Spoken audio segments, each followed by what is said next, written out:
Notre Père éternel, toi qui as tout créé, Dieu tout-puissant, c'est par ton Saint-Esprit que Jésus fut conçu, Christ notre Sauveur. Oui, je crois. Bonjour à tous et bienvenue parmi nous ce matin. Juste avant de commencer, on voulait vous rappeler que tout à l'heure, il va y avoir un temps de témoignage comme annoncé dimanche dernier. Ce matin, avant de commencer la prière, je voudrais juste vous transmettre ce que les frères et sœurs ont reçu de la part du Seigneur, le Dieu Tout-Puissant, à la sentinelle pour ses enfants, ont reçu de la part de Dieu pour ses enfants de l'église de Pontoise. Le Seigneur nous rappelle ce matin qu'il est le Dieu Tout-Puissant et qu'il nous aime, qu'il est notre Père, qu'il est notre Papa Céleste. Il nous aime. Le Seigneur nous rappelle aussi ce matin que nous ne sommes pas seuls, qu'il est là et que nous avons en nous son Saint-Esprit qui est esprit de force, esprit de puissance, qui est esprit de vérité, consolateur et esprit d'amour. Le Dieu Tout-Puissant est avec nous. Il nous rappelle ce matin qu'il est notre Père Céleste et qu'il nous aime. Et il nous rappelle également qu'il nous aime, qu'il est avec nous, que nous ne sommes pas seuls. Ô Père éternel, Seigneur Dieu, ce matin, Seigneur Dieu, je veux te célébrer, Seigneur Dieu. Je veux t'adorer, Seigneur Dieu. Je veux te remercier parce que, Seigneur, c'est vrai, Seigneur Dieu. Tu es mon Père, Seigneur. Tu es notre Père et nous ne sommes pas seuls. Tu nous aimes, Seigneur, d'un amour, Seigneur Dieu, incomparable, Seigneur Dieu. Tu es là avec nous, Seigneur. Et je te dis merci, merci, merci, merci, Papa, pour ton amour, Seigneur Dieu. Merci pour ta bonté. Merci, Seigneur, merci. Ce matin, le Seigneur te dit également qu'il est là. Il est le Dieu qui guérit. Il est le Dieu qui console. Amen. Il est le Dieu qui délivre. Le Seigneur te dit ce matin, chasse tout doute, chasse toute peur et crois simplement. Crois simplement parce qu'il est le Dieu Tout-Puissant. Et ce matin, je t'invite, toi qui ressens une douleur, toi qui as mal, de poser ta main sur la partie où tu as mal et crois simplement que le Dieu Tout-Puissant te guérit, que le Dieu Tout-Puissant te délivre, que le Dieu Tout-Puissant te console parce que c'est ton Dieu, c'est ton Père et il t'aime ce matin. Amen. Dieu Saint, merci de nous rappeler combien tu es grand et glorieux, que tu es capable de tout. Merci pour cette parole de bénédiction, cette parole de grâce, Seigneur, ce matin. Te bénissons pour ta présence, Dieu Saint. Te bénissons pour ton onction, pour ce que tu désires faire ce matin. Alléluia. J'espère que vous allez bien. Est-ce que ça va? Amen. Plus fort dans la salle, je ne vous entends pas. Amen. Ah, merci, merci. Est-ce que vous allez bien sur Zoom? Vous pouvez juste démuter les micros une seconde et dire si ça va? Je ne vous entends pas. Est-ce que ça va? Oui, ça va. Est-ce que ça va bien sur Zoom? Est-ce qu'on peut activer les micros? Est-ce que vous nous entendez bien? Très bien. Ça va, super. Tous? Alors on va célébrer notre Dieu qui est glorieux, parce qu'il le mérite, tout simplement, parce qu'il est bon, il est merveilleux.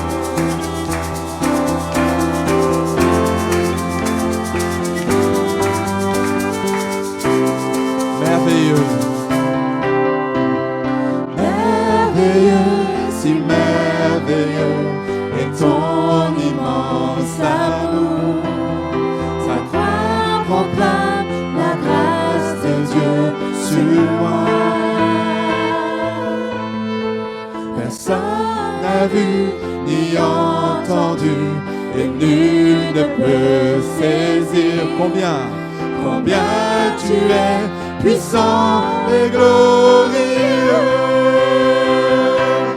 Dieu merveilleux, je t'aime. Dieu merveilleux, je t'adore.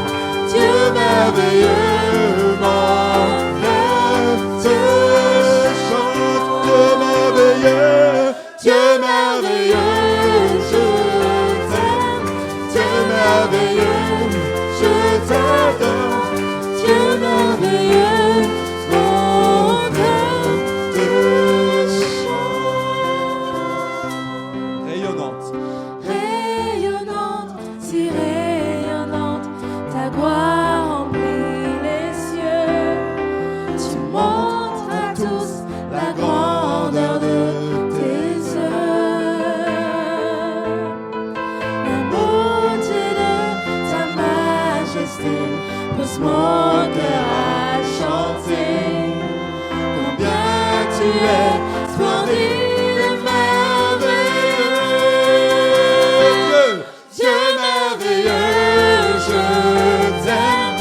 Dieu merveilleux, je t'adore.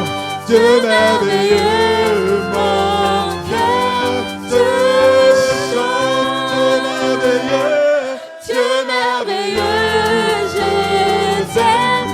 Dieu merveilleux, je t'adore.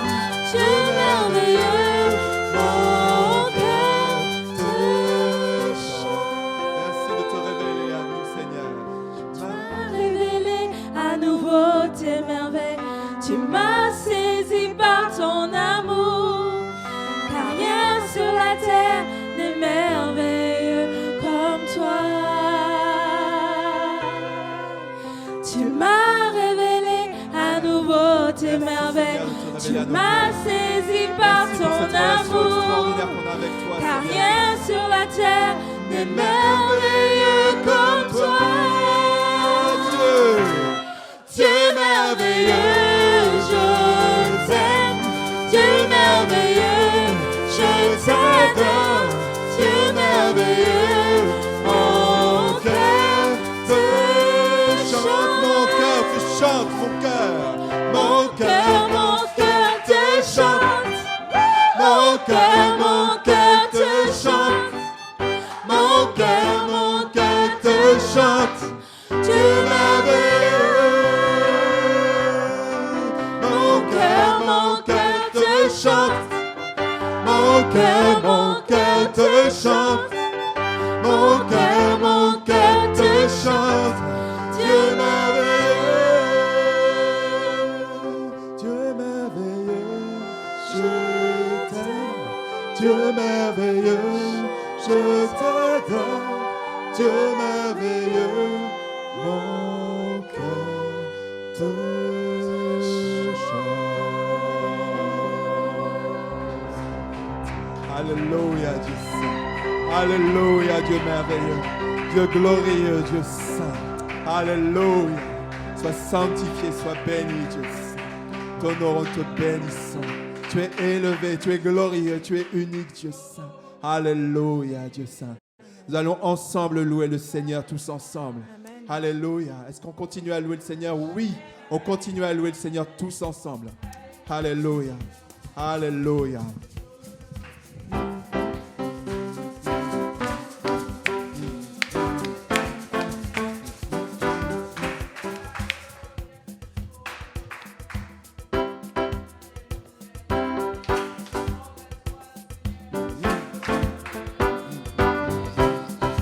Ensemble louons le Seigneur, il est vivant. Ensemble louons le Seigneur, il est vivant. Ensemble louons le Seigneur, il est vivant. Ensemble louons le Seigneur, il est vivant.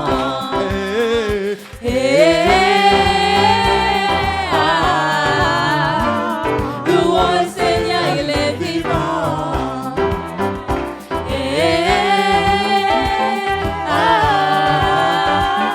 Louons le Seigneur, il est vivant. Ensemble Louons le Seigneur, il est vivant. Ensemble louons le Seigneur, il est vivant. Ensemble, louons le Seigneur, il est vivant. Ensemble, louons le Seigneur, il est vivant.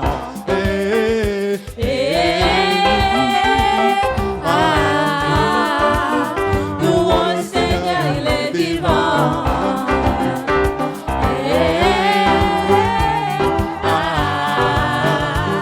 Louons le Seigneur, il est vivant.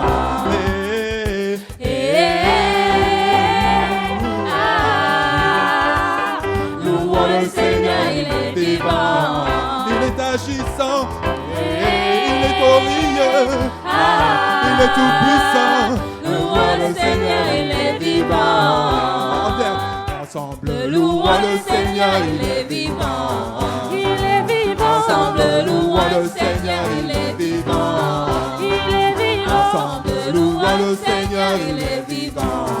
Il est vivant. Ensemble, louons le Seigneur, il est vivant.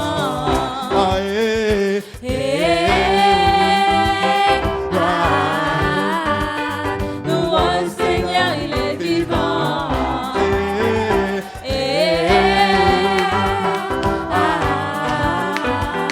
Louons le Seigneur, il est vivant. Louons le Seigneur, il est vivant. Alléluia, Dieu saint, Dieu vivant. Alléluia, Dieu merveilleux, Dieu saint. Te bénissons, Seigneur, Dieu tout-puissant. Te bénissons, Seigneur. Vendredi, on avait cette étude biblique sur les miracles. Et nous croyons que tu es tout-puissant, que tu peux encore faire et que tu veux encore faire des miracles. Dieu va faire encore. Dieu va faire encore. Dieu va faire encore. Dieu va faire encore. Dieu va faire encore. Dieu va faire encore. Dieu va faire encore. Dieu va faire encore. Alléluia. Il guérit les malades, il ressuscite les morts. Il est vivant pour toujours, il ne change pas. Dieu va faire des miracles, des miracles. Dieu va faire encore. Alléluia. Alléluia. Il guérit les malades, il ressuscite les morts. Il est vivant pour toujours, il ne change pas. Dieu va faire des miracles, des miracles. Dieu va Dieu faire veut te bénir. encore. Dieu va te bénir. Dieu va te bénir. Dieu va te bénir. Dieu va te bénir. Dieu va te bénir. Dieu va te bénir. Dieu va te bénir. Dieu veut te bénir. Dieu veut te bénir. Dieu veut te bénir. Dieu veut te bénir. Dieu veut te bénir. Dieu veut te bénir. Dieu veut te Parce qu'il bénir. t'aime, Dieu veut te bénir. Alléluia. Alléluia. Il guérit les malades, il ressuscite les morts. Il est vivant pour toujours, il ne change pas. Dieu va faire des miracles, des miracles. Dieu va faire. Alléluia. encore. Alléluia. Il guérit les malades, il ressuscite les morts. Il est vivant pour toujours, il ne change pas. Dieu va faire des miracles, des miracles. Dieu va faire encore. Dis seulement un mot, Seigneur. Seulement un mot. Dis seulement un mot. Dis seulement un mot. Dis seulement un mot. Dis Un seulement seul mot de toi un change mot. tout. Seulement un mot. Alléluia. Il guérit les malades, il ressuscite les morts. Il est vivant pour toujours, il ne change pas. Dieu va faire Il va faire miracles. des miracles, des miracles. Dieu va faire. Alléluia. Alléluia.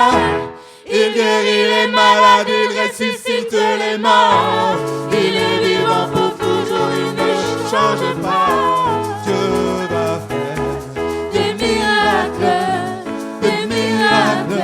Dieu va faire encore. Alléluia. Parce que tu veux faire encore ces choses, Seigneur Dieu saint. Seigneur, nous proclamons, Seigneur, simplement ta parole. Nous proclamons simplement ton cœur. simplement ton cœur d'amour. Merci de nous avoir rappelé combien tu es ce Père qui nous aime, Seigneur Dieu Saint. Merci de nous rappeler que tu es toujours le même. Hier, quand tu étais sur cette terre avec nous, de tous les siècles, de tous les millénaires, Seigneur Dieu Tout-Puissant. Aujourd'hui encore, nous proclamons que tu es le même. Et éternellement, alléluia. Quand tu reviendras et pour toute l'éternité, alléluia, Seigneur. C'est ton cœur.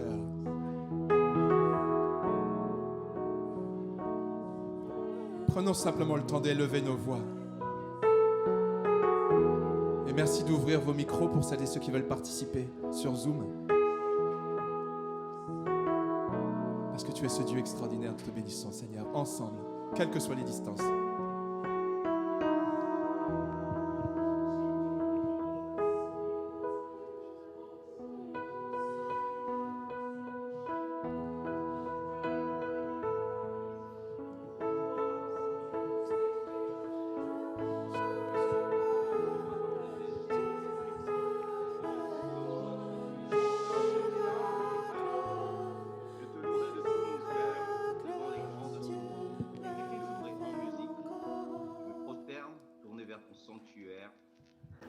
Et je te loue pour ton amour et pour ta fidélité, car tu as accompli au-delà de ce que tu as promis.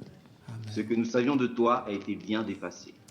Le jour où j'ai appelé et où tu m'as répondu, tu m'as redonné courage, tu m'as rempli de force. Que tous les rois de la terre te remercient, Éternel, en entendant ta parole et qu'en chantant, ils célèbrent les œuvres de l'Éternel. Grande est la gloire de l'Éternel, si haut que soit l'Éternel qui voit les humbles, et il repère de loin les orgueilleux. Lorsque je passe par la détresse, toi, tu préserves ma vie de la furie de l'ennemi. Tu interviens pour me sauver. Oui, l'Éternel agira en ma faveur. Ton amour, ô Éternel, dure toujours. Tes créatures ne les abandonnent pas. Amen. Amen, amen, c'est vrai. Merci pour ta vérité. Ta parole est la vérité, Seigneur. Merci. Merci, Seigneur. Toi, tout honneur et toute gloire. Alléluia. Célébrons notre Dieu encore. Acclamons-le encore. Proclamons-le encore. Alléluia. Merci Seigneur parce que tu es un Dieu plein de promesses. Seigneur, merci parce que tes promesses, tu les accomplis en ton temps et tu nous accompagnes. Oui, tu guéris les malades, tu ressuscites les morts. Seigneur, c'est là les promesses que tu nous donnes, Seigneur mon Dieu. Je vais vraiment me réjouir parce que tu es un Dieu fidèle. Oui. Tu es celui qui est de toute éternité et mon âme est dans la joie de ta présence, la joie de pouvoir t'élever, la joie de pouvoir te bénir, la joie de pouvoir te dire que tu es mon Dieu, tu es le seul Seigneur et Maître et que tout t'appartient. Je me réjouis d'être ta fille et je te bénis encore et je te dis que je t'aime, mon Dieu, mon roi, mon sauveur. Amen, amen, amen, amen, Dieu Saint. Je te donne gloire en ce matin, Éternel, mon Dieu, Éternel, ma force. Amen. Tu es mon bouclier, ô Dieu d'amour, Dieu de compassion. Oui, je me réjouis, Seigneur, avec mes frères et sœurs, de proclamer ta sainteté, ta royauté, ta seigneurie. Seigneur, oui, nous te bénissons parce que tu nous as rachetés à grand prix. Oui. Tu as payé de ta vie, tu as donné de ta vie même Jésus sous le bois de la croix. Tu as versé ton sang précieux pour que nous soyons lavés, purifiés. En ce matin, nos noms sont inscrits dans ton livre de vie. Oui, nous nous réjouissons que notre espérance soit vivante. Nous nous réjouissons que notre âme soit en paix. Parce qu'aujourd'hui, Seigneur Dieu, tu nous as réconciliés, tu nous as pardonnés, tu nous as justifiés. C'est vrai, en ce c'est vrai, matin, nous te donnons gloire. Oui, reçois la gloire qui t'est due éternelle. Reçois la gloire, Jésus. Reçois la gloire, Saint-Esprit. Oh oui, nous sommes heureux en ce matin. Quelles que soient les circonstances, quels que soient les temps par lesquels nous passons,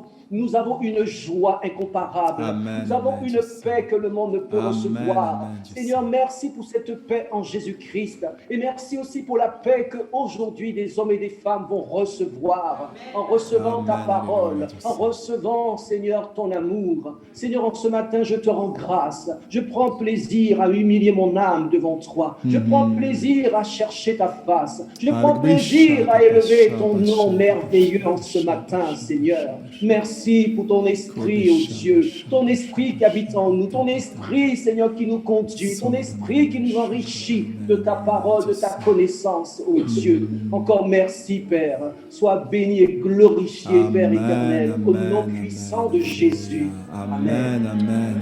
Seigneur, je t'adore, je te bénis avec mes frères et sœurs, je te remercie, tu es mon trésor. Tu es mon trésor, Seigneur, le plus précieux. Dans un trésor, il y a des rubis, il y a des émeraudes, il y a des saphirs, il y a des diamants, il y a des pierres précieuses, il y a des bijoux, il y a de l'or.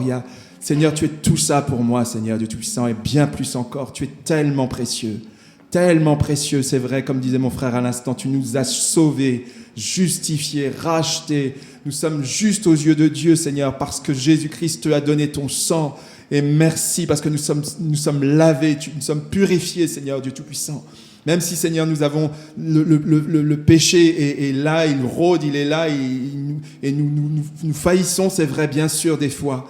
Mais Seigneur, tu nous regardes avec tes yeux d'amour et je te remercie de cette grâce. Mais je te remercie pour cette grâce aussi pour celles et ceux qui ne te connaissent pas. Pour celles et ceux qui sont en chemin vers toi, pour celles et ceux qui se sont détournés de toi, Seigneur mon Dieu, et que tu appelles. Je te rends grâce et gloire parce que tu as un cœur d'amour pour l'humanité tout entière. Pas simplement pour les chrétiens. Tu aimes l'humanité tout entière.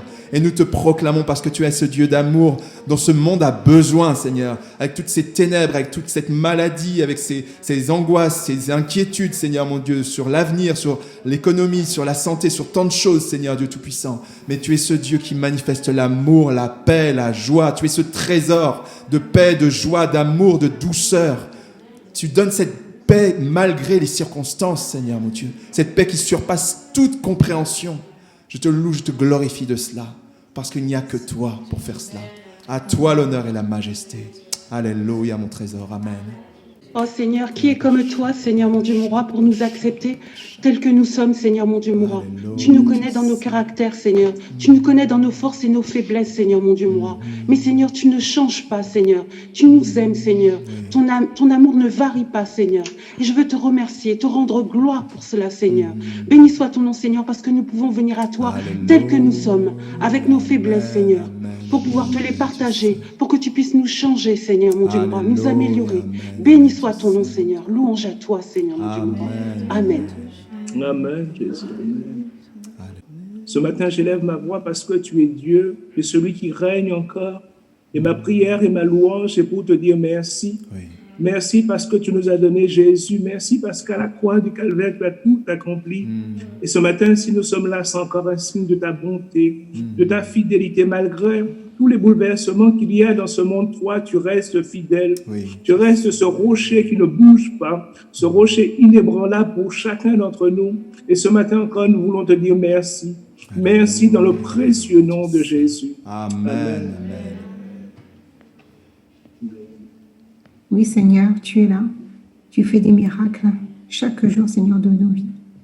Seigneur, merci. Je veux te dire tout simplement merci pour ta présence. Merci parce que tu es là, Seigneur, et ta parole est vivante, Seigneur. Merci de et que ton Saint-Esprit nous guide, Seigneur Dieu, chaque jour, Seigneur Jésus.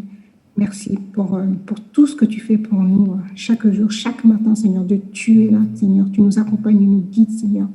Alors, merci pour ton amour si grand. Merci pour tes miracles dans nos vies chaque matin, Seigneur. Chaque jour que tu es là, Seigneur Dieu. Chaque jour, Seigneur Dieu. Alléluia. Gloire à toi, gloire à ton Saint. Au nom tout-puissant, Jésus. Amen. Amen. Amen, Dieu Saint. Éternel Dieu de gloire, je veux vraiment te dire ce matin à quel point je suis heureuse, Père éternel, d'être ta fille, Père éternel, parce que tu m'as choisi. Et ce matin, vraiment, je veux t'élever. Ce matin, je veux te glorifier. Je veux te dire à quel point tu es merveilleux, Père éternel, parce que c'est vrai, quelles que soient les circonstances, quelles que soient les épreuves que nous passons, tu es toujours là. Tu veilles sur nous, Père éternel. Ta main puissante est sur nous, Père éternel. Et vraiment, je veux te dire merci, louange à toi, Père éternel. Gloire à toi, Père éternel. Et je veux te dire à quel point que je t'aime, Seigneur. Je t'aime de tout mon cœur, Père éternel. Je te loue et je te glorifie. Alléluia. Au nom de Jésus. Amen. Amen, amen, amen, amen, Dieu Saint.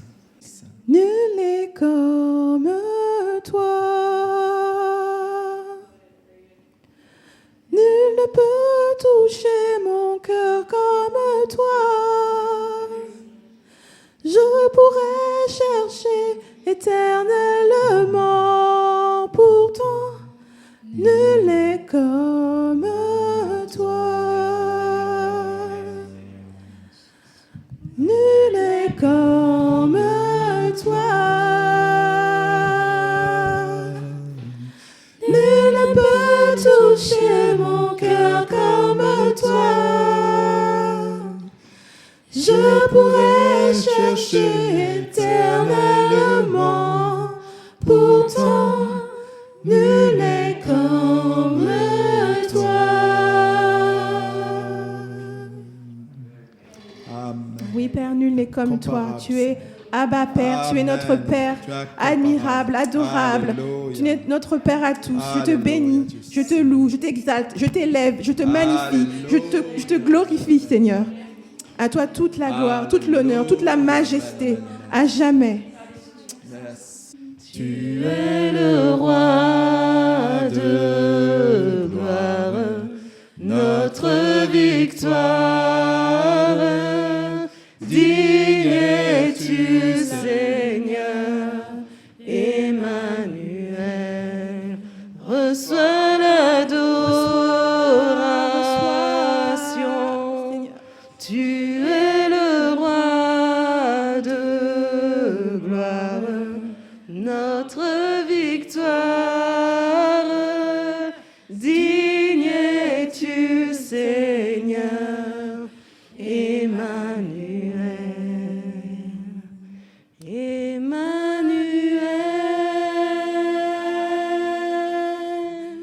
Emmanuel.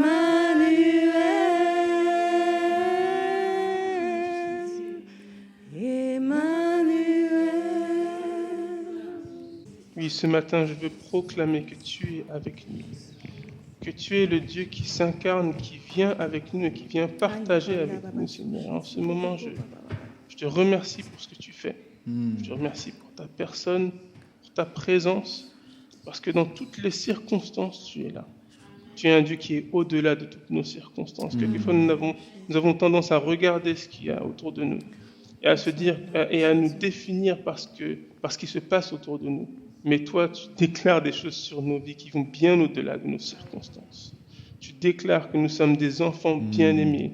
Tu déclares que nous sommes des créatures merveilleuses. Amen. Seigneur, tu déclares que nous sommes tes enfants, que nous ne sommes pas des enfants illégitimes, mais que c'est toi qui nous as créés, Seigneur. Et malgré tout ce que le monde veut dire, veut imposer sur nous en tant qu'identité, mais notre identité, c'est toi. C'est toi qui nous définis. C'est ton esprit qui nous revêt, Seigneur. Et je te remercie pour ça. Je te remercie parce que je peux compter sur toi. Je peux m'appuyer sur toi. Je peux regarder à toi. Et dans tout ce qui se passe, Seigneur, que ce soit la pandémie ou bien toute la folie de ce monde, Seigneur, mais nous savons que nous avons la sagesse en toi. Nous avons une encre pour notre âme en toi. Merci, parce qu'il n'y a que toi pour nous donner cela. Il n'y a que toi pour donner cette assurance du salut. Amen. Dans un monde qui a peur de la mort. Il n'y a que toi, Seigneur, pour nous donner la vie éternelle. Il n'y a que toi, Seigneur. Amen, Dieu Saint. Il n'y a que toi. Oui, il n'y a que toi, Seigneur. Il n'y a que toi.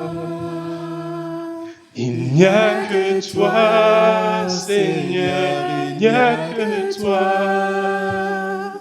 Il n'y a que toi, Seigneur, il n'y a que toi. Il n'y a que toi, Seigneur, il n'y a que toi. Oh oui, Éternel, il n'y a que toi. Il n'y a que toi, Jéhovah Jireh. Il n'y a que toi à qui nous voulons plaire. Il n'y a que toi à qui nous voulons crier, Abba Père. Il n'y a que toi. Tu es notre Créateur et nous voulons réaliser en ce matin que tout est pour toi. Tout est pour toi. Oh Seigneur, montre-nous comment t'adorer en esprit, en vérité. Montre-nous comment t'adresser le culte que tu t'es dû, Seigneur. Oh Saint-Esprit, viens prendre tout le contrôle de ce matin. Prends tout le contrôle de nos vies, Seigneur.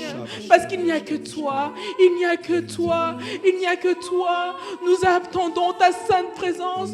Nous supplions plus de ta sainte présence. Parce que dans ta présence, il y a des choses qui se passent. Dans ta présence, il y a des choses qui se passent. Éternel, merci parce que tu transformes, parce que tu fais des choses actuellement.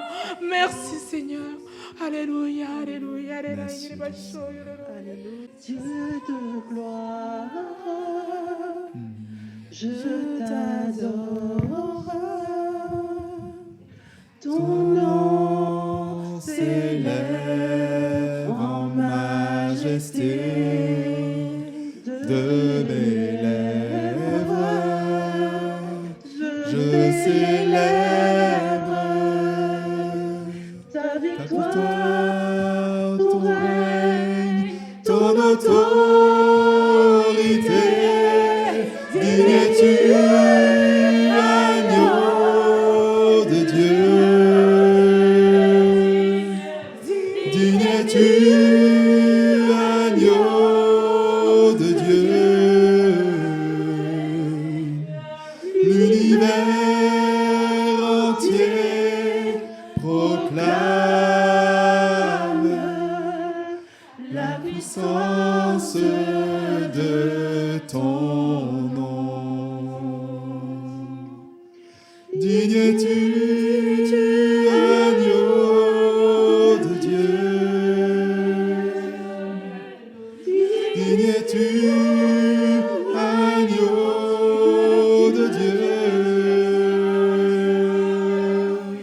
Tous les anges ensemble acclament la beauté de ton saint nom. Dieu de gloire, je t'adore. Ton nom s'élève en majesté de mes lèvres. Je célèbre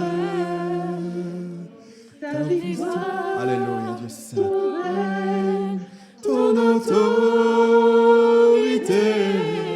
Digne es-tu, agneau de Dieu. Digne es-tu, agneau de Dieu. L'univers entier proclame la puissance de ton nom. Digne es-tu, agneau de Dieu. Digne es-tu, agneau de Dieu. Tous les anges ensemble acclament la puissance de ton nom. Dieu de gloire.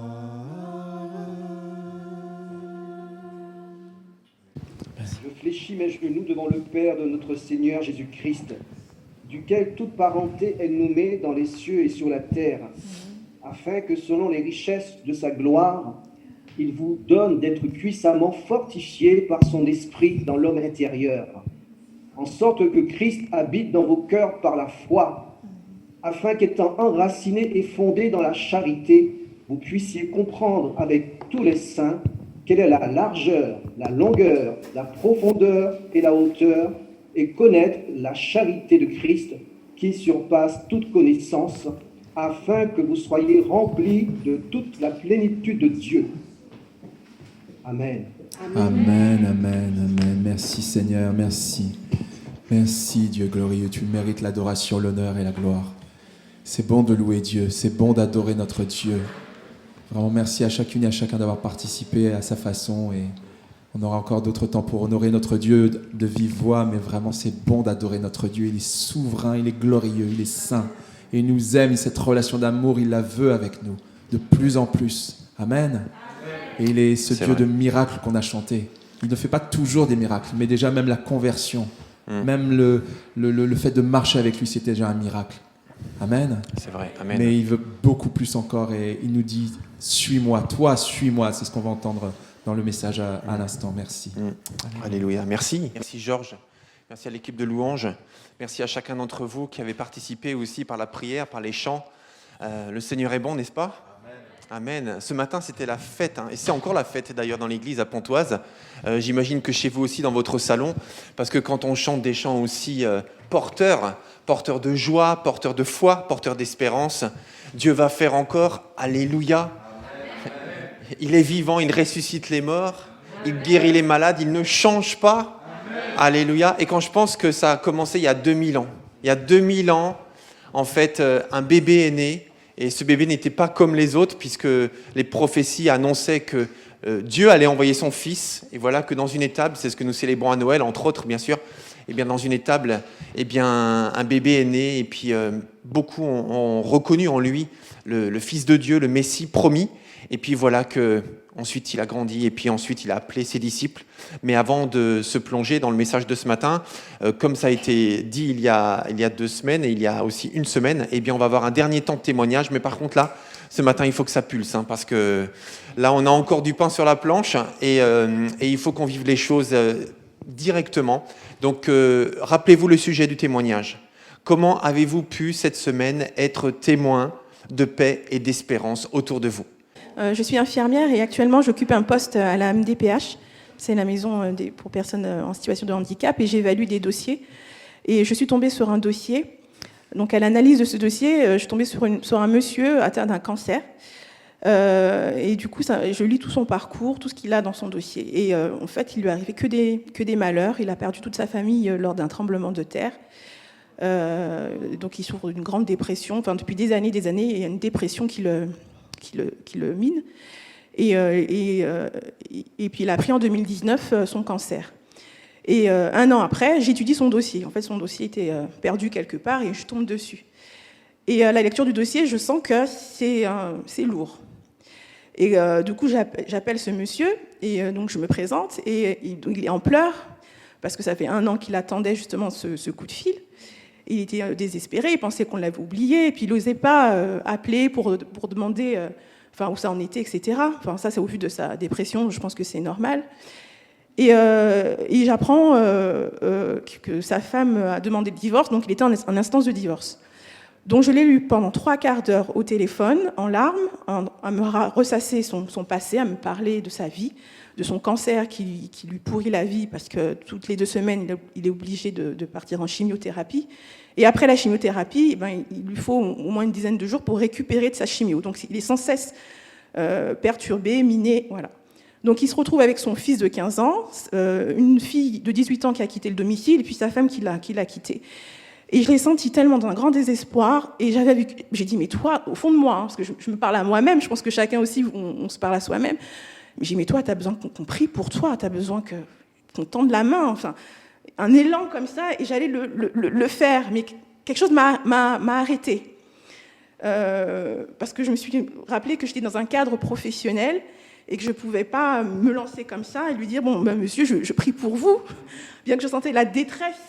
Et moi, je ne peux rien, j'étudie votre dossier, à la limite, je vous accorde des droits, mais au fond de moi, je ne peux pas faire plus, sauf si prier.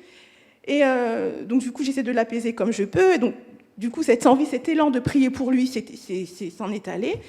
Et quand j'ai raccroché, je me suis dit, mais il a besoin d'une main tendue, il a besoin d'espérance, il a besoin de soutien, il a besoin... Et j'ai dit, mais qu'est-ce que je peux faire pour cet homme, en fait ? Je ne savais pas quoi faire. Et je trouvais que ce n'était pas approprié pendant la discussion de parler de Dieu, et voilà. Et je pense qu'il est musulman. Bon, voilà, donc j'étais pas, voilà. Et une autre idée est venue en moi, elle me dit, mais ok, pourquoi pas lui envoyer un petit présent, juste pour essayer de l'égayer, donner un peu de joie, avec un petit message, un petit mot, pourquoi pas un passage de la Bible, quelque chose. Et puis j'ai dit, ouais, ça c'est une excellente idée. Et j'ai gardé cette idée.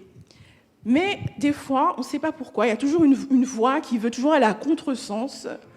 Et cette voix me dit, mais non, au final, ce n'est pas une bonne idée, elle n'a pas vraiment tant besoin de ça.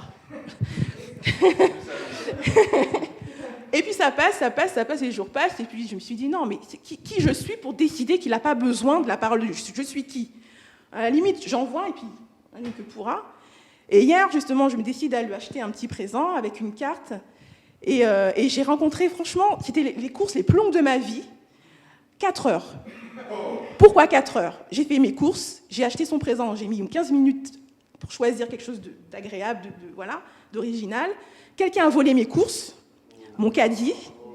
Donc j'ai dû recommencer mes courses. Et du coup, voilà, donc 4 heures. Quand je dis 4 heures, c'est vraiment 4 heures. Donc je me suis dit, je vais faire les courses très rapidement, je vais aller à l'essentiel, et puis tant pis. Et puis non, je suis repartie au rayon pour lui reprendre le cadeau, et j'ai refait mes courses. Et j'ai dit non, je vais aller jusqu'au bout. Et je suis rentrée chez moi, j'ai déballé mes courses, et la chose que j'ai faite tout de suite après, c'est faire ce colis. Alors je ne l'ai pas envoyé, parce qu'il fallait que je le fignole, etc. Et en fait, c'est pas pour vous montrer, pour vous prouver, c'est pour que moi, je m'engage à le faire, pour pas qu'il y ait un contre-courant qui arrive. Au moins, je sais que devant vous, je me suis engagée. Donc, il y a l'adresse dessus. Voilà, il est là. Alors, ce que j'ai mis dedans, j'ai mis... Tu n'es pas obligé de montrer, non. Comme tu veux. Mais... C'est juste un verset qu'il y avait dedans, que je ne me rappelle plus. Et le verset que j'ai choisi, c'est « Dieu est pour nous un refuge et un appui, un secours qui ne me manque jamais dans la détresse. » Et c'est une carte toute faite que j'ai trouvée en faisant mon ménage. Et j'ai dit, parfaitement appropriée. Et comme mon mari est Gédéon, il y a un évangile dedans adressé à ce monsieur. Voilà. Merci Carole. C'est bien un témoignage concret de quelqu'un de normal, comme nous tous, qui a été à un moment précis un outil de Dieu pour une bénédiction. Moi, personnellement, en ce moment, je suis avec un babysitting. Donc, hors les fois où on vient me réquisitionner à l'hôpital, pour l'instant, bon, voilà. Et en fait, il y a une maman, du coup, que je croise. Je suis dans un appartement, en fait, et du coup, je sors souvent avec l'une des petites en question que je garde. Et je croise souvent une jeune maman qui a eu un enfant il n'y a pas très, très longtemps. Et je la vois vraiment très, très fatiguée. Voilà, bon, on connaît... Quand on vient d'avoir un enfant, c'est difficile, c'est compliqué. Et cette dame, à chaque fois que je la voyais, je lui disais bonjour. Voilà, à force, c'est devenu une petite routine qu'on se voit. Et je sais pas, je la sentais vraiment pas bien. Mais bon, comme j'étais pas proche d'elle, voilà, je disais bonjour. Des fois, je disais comment ça va, mais rien de plus. Et au bout d'un moment, je vais voir la maman du coup du babysitting dont je m'occupe. Et je lui dis oui, est-ce que tu connais la dame? Je lui fais une description, etc., etc. Elle dit, oui, de base, c'est ma voisine, mais c'est devenu une amie très proche parce que ça fait longtemps que j'y suis. Et du coup, je lui fais, oui, est-ce qu'elle va bien? Elle me fait, je sais pas trop. Elle fait, tu sais, elle vient d'accoucher. J'ose pas trop aller la voir parce que c'est souvent des moments où, voilà, il y a la relation qui est en train de s'élaborer avec l'enfant. J'ai fait, ouais, mais la dame, je la sens vraiment pas bien, en fait. Tu veux pas aller lui faire un coucou? Elle me dit, ça te dérange pas? Parce que du coup, elle me laissait avec les 3 enfants. Bon, je ne vais pas développer, c'est un peu du sport de les avoir tous les 3, mais j'ai dit non, par la grâce de Dieu, ça va bien se passer. Donc, elle y va. De base, elle était censée y rester 15 minutes. Elle y va, 1 heure passe. Bon, ça va, ça se passe bien. 1h30, bon, là, j'avais besoin de soutien, là, j'avais besoin qu'elle revienne. Et donc, elle revient et elle me dit « Waouh, Jessica, franchement, heureusement que j'y étais ». Elle était en train de commencer à faire une dépression parce qu'en fait, tout le monde pensait la même chose, que voilà, c'était les débuts, qu'elle avait besoin de se retrouver avec son bébé. Sauf que ça allait pas du tout. Elle a un bébé reflux, donc je ne sais pas si vous voyez ce que c'est. Donc, voilà. Et du coup, elle était au bout du rouleau. Elle avait vraiment besoin d'aide. Elle avait commencé à avoir des idées noires dans sa tête, etc., etc. Et du coup, elle a expliqué que c'était moi qui l'avais envoyée, qui avait eu à cœur, en fait, de lui dire d'aller la voir. Et du coup, elles ont parlé un peu, quelques minutes de moi, etc. Et en fin de journée, en fait, quand je suis ressortie, elle m'a mis un petit mot au pied de la porte où elle disait « Merci à mon petit ange gardien qui me dit bonjour tous les jours ». Et elle disait « J'ai appris que tu étais chrétienne, est-ce que ça te dérangerait qu'un jour on se voit pour discuter un petit peu ?» Donc voilà, du coup, comme j'y suis tous les jours, la semaine prochaine qui vient, dès que j'aurai un petit temps, soit pendant la sieste des filles ou autre, j'irai la voir. Mais en tout cas, je dis merci Seigneur parce qu'elle avait vraiment besoin de ce temps-là et ça a permis aussi d'ouvrir une porte pour lui parler aussi de ma foi et du fait qu'il y avait Dieu, Jésus qui existe. Merci Seigneur. Merci beaucoup Jessica pour ce témoignage. Gloire à Dieu. Gloire à Dieu. Encore un témoignage. Merci. Toujours dans le cadre professionnel. Elle est très très investie en fait dans son travail. Elle nous aide beaucoup. Enfin, elle fait le lien avec les différents groupes, les différentes équipes au sein de la pouponnière dans laquelle je travaille. Et elle était vraiment extrêmement démoralisée parce qu'en fait, elle n'était pas... il n'y avait pas beaucoup de reconnaissance au niveau des cadres. Et c'est bien dommage parce que c'est vraiment une perle. Et elle connaît ma foi, j'ai déjà témoigné de ma foi. Même elle m'a dit un jour, vraiment, j'aimerais avoir une foi comme toi. Je lui ai dit qu'elle pouvait venir simplement au Seigneur. Je lui ai dit vraiment, enfin voilà, sans rentrer dans les détails. Et j'ai eu à cœur de lui préparer un panier avec des clémentines. Et je l'ai emballé avec... Je voulais absolument que ce soit avec un ruban rouge vif. Et donc, quand je l'ai offert, déjà, elle ne s'y attendait pas. Et je lui ai dit, voilà, alors ces clémentines, c'est pour te donner des vitamines. Le orange, pour apporter un peu de soleil dans ta vie. Et le rouge, pour te dire que je t'aime. Ah ben, ça l'a extrêmement touchée. Et elle m'a encore appelé vers la fin de soirée pour dire que ça lui faisait du bien. Voilà. Mais en général, c'est quand même assez simple. Et ça apporte tellement de soleil dans une vie. Lorsqu'à un moment donné, nous sommes là et que nous décidons de faire une différence et d'être témoins de paix et d'espérance. Et c'est vrai que parfois on peut parler de Dieu et parfois on ne peut pas le faire. Mais c'est pas grave parce qu'on est quand même ses mains, on est quand même sa bouche, on est quand même ses pieds, on est quand même son cœur. Et c'est pas parce qu'on peut pas le faire au début qu'on pourra pas le faire du tout. Et n'oublions pas en fait qu'il y a plein de gens qui passent dans la vie des gens. Donc nous à ce moment-là on a pu faire ça, mais plus tard quelqu'un d'autre prendra la suite. Et Dieu a une vision globale sur la vie des gens et il les cherche et il les cherche et il les cherche. Et il nous utilise pour cela. Et il utilise aussi d'autres gens. Donc faisons baisser la pression aussi. Tout ne repose pas sur nous, mais tout repose sur Dieu. Amen. Gloire à Dieu. Merci Seigneur. Eh bien, on va se plonger dans la parole de Dieu. Je suis tellement heureux de le faire ce matin, et surtout sur ce sujet-là, parce que c'est tellement cohérent avec les chants qu'on a chantés, les témoignages que vous avez partagés. Mais j'aimerais d'abord prier. Père éternel, je te bénis pour ta parole, parce que ta parole est tellement grande, ta parole est tellement précieuse, ta parole est unique. Ta parole est pure, ta parole est éternelle.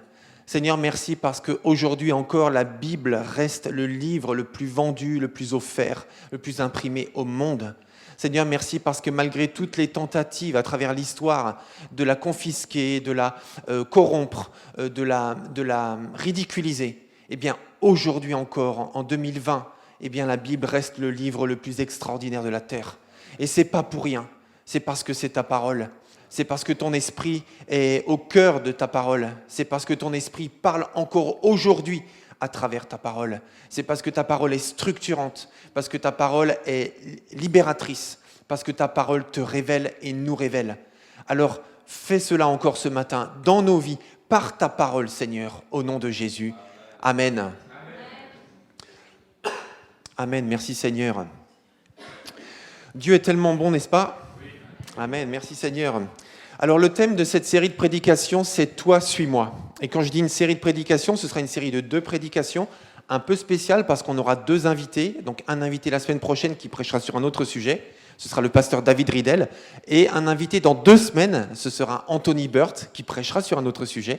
Donc moi je vais revenir avec ce même sujet dans 3 semaines et ce sera le 13 décembre. Donc voilà, c'est un peu particulier, mais c'est pas grave.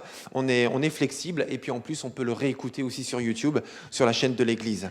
Donc le thème c'est « Toi, suis-moi ». Alors je vous invite à préparer le texte dans Matthieu chapitre 4, versets 17 à 22. Donc surtout prenez votre Bible ou votre support biblique pour pouvoir suivre ce matin. Donc Matthieu chapitre 4, versets 17 à 22. Et pendant que vous cherchez ce texte, eh bien, j'aimerais un peu préparer le contexte. Comment des hommes qui ne connaissent pas Jésus peuvent-ils tout laisser et le suivre ? Comment c'est possible que des gens qui sont affairés à leur travail quotidien, à leur vie normale, à leur vie courante, puissent, sur une simple phrase de la part de Jésus, laisser tout ce qu'ils font et le suivre mais concrètement. Ça veut dire qu'ils ont laissé et ils ont marché avec lui à partir de ce jour. Comment c'est possible que cela se produise à travers une simple phrase dite par Jésus? Et cette simple phrase, c'est « Voilà, toi suis-moi » ou « suis-moi », tout simplement en fait, puisque au début, Jésus a simplement dit « suis-moi ». Donc bienvenue dans la formidable aventure de la vie de disciple et voir tout ce que cela implique pour toi et pour moi. Et ce matin, on va prendre le temps, et de mémoire, en tout cas moi, je n'ai jamais pris autant de temps dans une prédication à établir un contexte qui nous permettra peut-être de lever ce mystère, enfin j'en suis même sûr, peut-être ce mystère qui demeure dans le cœur et dans la pensée de beaucoup d'entre nous. Comment se fait-il que des gens ont suivi Jésus alors qu'il leur a dit cette simple phrase « Suis-moi ». Donc il faut bien comprendre un certain nombre de choses qui ne sont pas directement dites dans la Bible, mais qui sont dites dans le contexte culturel de l'époque. Mais en les comprenant, ça va déverrouiller tant de choses dans notre compréhension de la vie de disciple et aussi de l'attitude de Jésus, de l'attitude des disciples, de l'attitude des scribes et des pharisiens. Donc beaucoup de choses de l'Évangile vont être liées à ce que nous allons pouvoir comprendre ce matin par la grâce de Dieu. Donc la vie de disciple, vous et moi avons lu peut-être les évangiles, un peu, beaucoup, passionnément, à la folie, ou pas du tout. Peut-être que certains nous rejoignent pour la première fois ce matin, en direct ou bien en différé. En tout cas, quel que soit votre niveau de connaissance de l'évangile, vous êtes les bienvenus, vous êtes au bon endroit. Surtout que ce matin, on va démarrer au tout début du tout début. Ça veut dire la première rencontre, en fait, de Jésus avec ses 12 disciples. Donc, comment tout a commencé ? Vous savez, en cinéma, on appellerait ça un préquel. Vous savez, quand on raconte une histoire et après on sort un numéro 2, mais le numéro 2 s'est passé avant le numéro 1. Alors au début, on a un peu du mal à comprendre, mais très vite on réalise, c'est le préquel, ça veut dire c'est la genèse du film que l'on connaissait déjà auparavant. L'appel des 12 disciples de Jésus est raconté dans les 4 évangiles. Et les 4 évangiles, chacun des évangiles plutôt, donne des aspects différents de l'appel de Jésus, des précisions différentes, et tous ne parlent pas de l'appel des 12, mais parlent de l'appel de plusieurs des 12. Mais les 4 évangiles en parlent. Donc prenons quelques éléments de contexte. Nous sommes ici au tout début, donc dans Matthieu 4, Matthieu 4 et précédent. Nous sommes au tout début du ministère public de Jésus.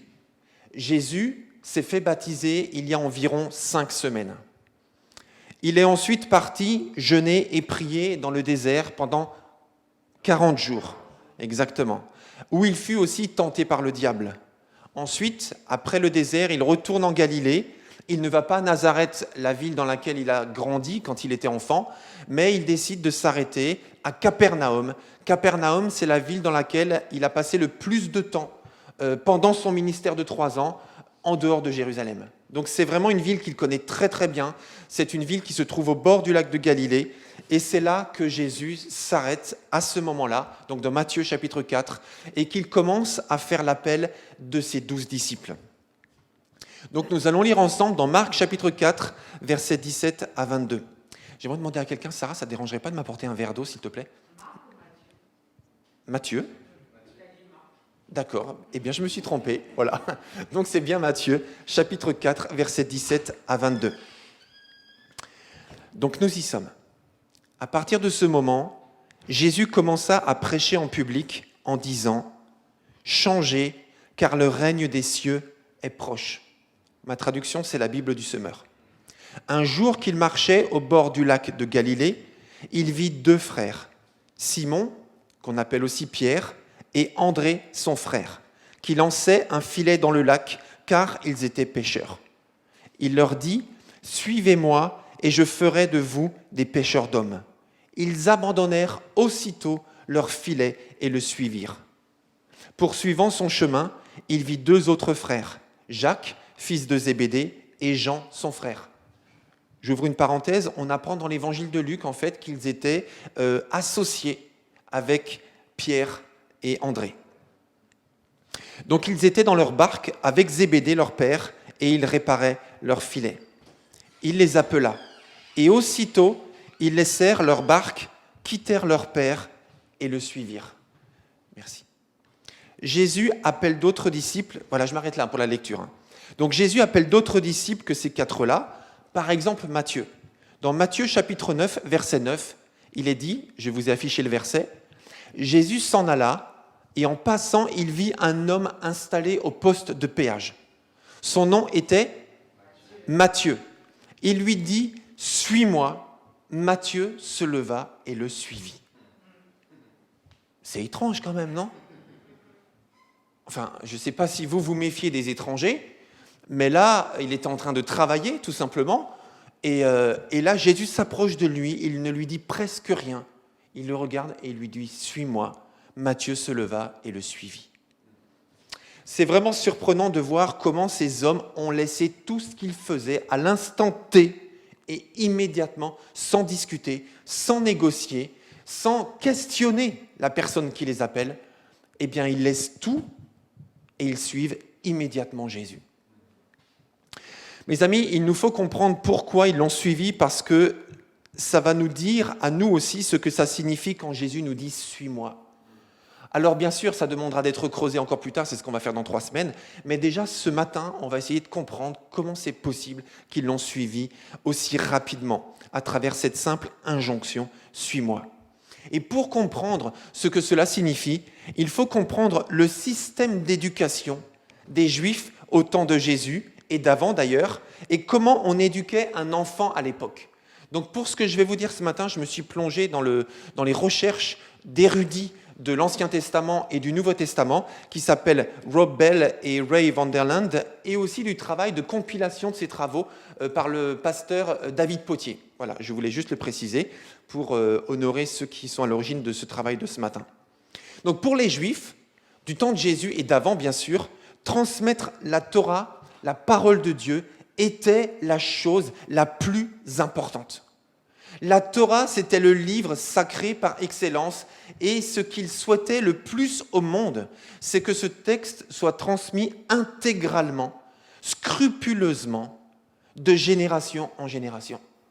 Et la plupart du temps de Jésus et d'avant, lorsqu'on apprenait à lire à un enfant, c'était pour qu'il puisse lire et comprendre et apprendre par cœur la parole de Dieu. Donc tout le système de l'éducation des Juifs de l'époque était basé sur l'apprentissage de la Torah afin qu'elle soit transmise correctement de génération en génération. Et là, on apprenait très très tôt à instruire un enfant dans la Torah, donc dans la loi de Dieu. Et d'ailleurs, à l'époque, il y avait un débat pour savoir à partir de quel âge on peut prendre un enfant et l'enseigner, lui apprendre la Torah. Donc les rabbins de l'époque étaient globalement d'accord pour dire que c'est à l'âge de 6 ans qu'on peut mettre un enfant à part et commencer à lui enseigner et à lui faire apprendre par cœur la Torah. Et d'ailleurs, il y a une citation qu'on trouve dans le Talmud babylonien. Donc le Talmud babylonien, c'est un recueil écrit de toutes les traditions orales. Et il est écrit à propos de l'éducation d'un enfant. En dessous de l'âge de 6 ans, nous ne recevons pas un enfant comme un étudiant. Mais à partir de 6 ans, acceptons-le et bourrons-le comme un bœuf.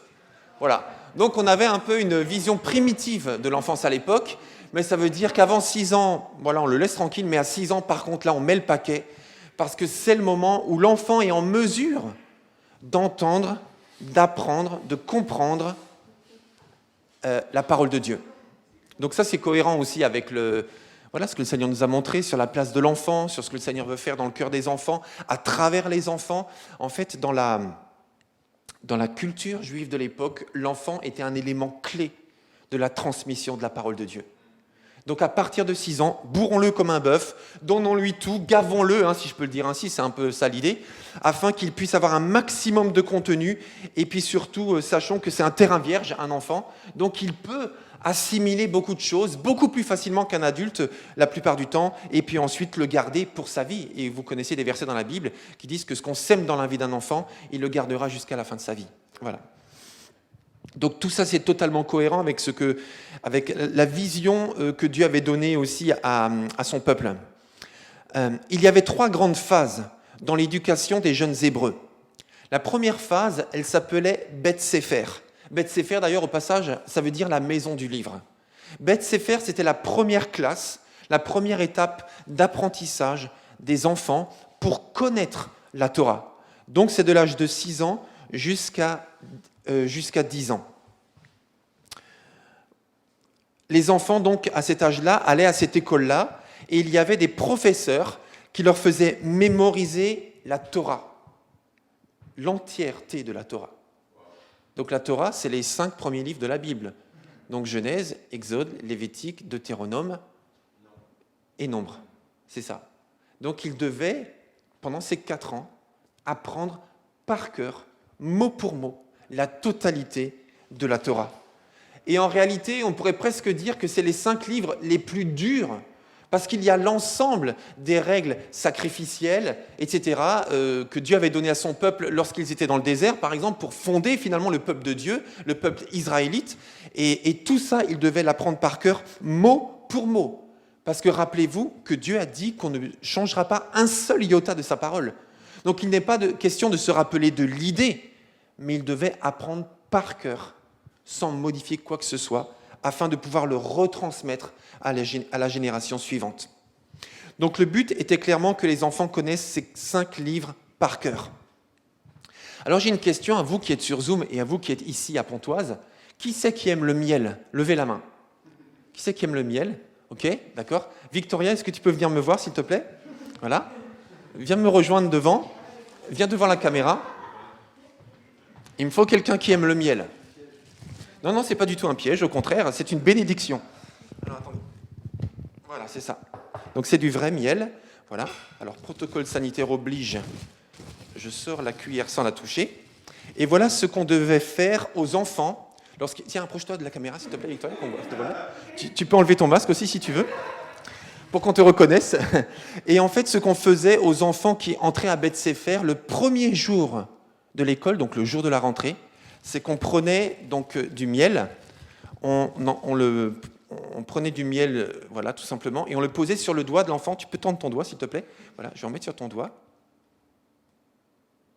Voilà. Est-ce que tu peux le mettre dans ta bouche maintenant, s'il te plaît, et le manger, tout simplement? C'est du très bon miel bio, au passage.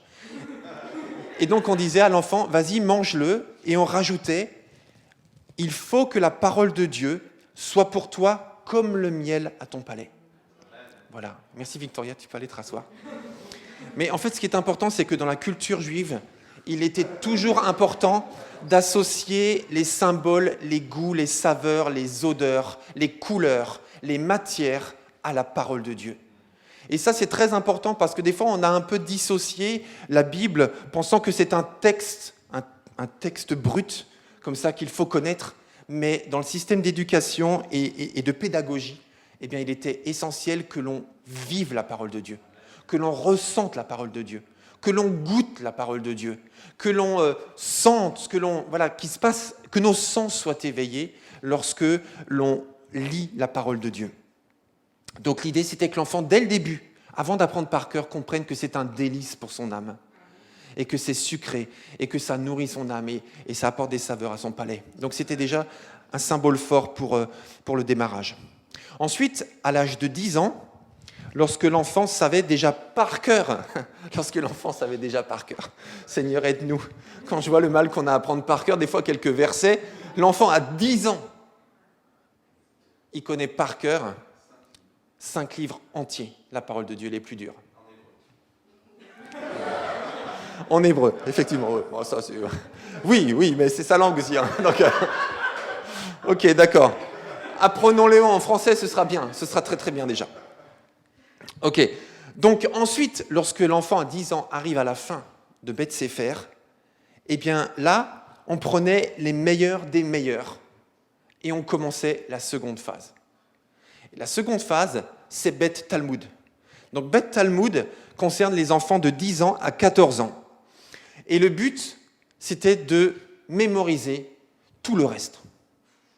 Donc, les livres poétiques, les psaumes, les proverbes, l'Ecclésiaste, Cantique des Cantiques, bien sûr, les livres historiques, les rois, les chroniques, il fallait connaître les généalogies par cœur. C'est vrai ce que je vous dis, hein. Les chroniques, et ensuite, il fallait connaître tous les prophètes, les grands prophètes, les petits prophètes, et tout ça par cœur pendant 4 ans. Donc je vous dis, on prenait les meilleurs des meilleurs et ensuite on leur demandait d'apprendre par cœur et on les entraînait, on les formait, on leur faisait répéter, etc. par des tas de manières très pédagogiques. Mais l'idée, c'était qu'à 14 ans, ils puissent connaître par cœur la totalité de l'Ancien Testament. Voilà.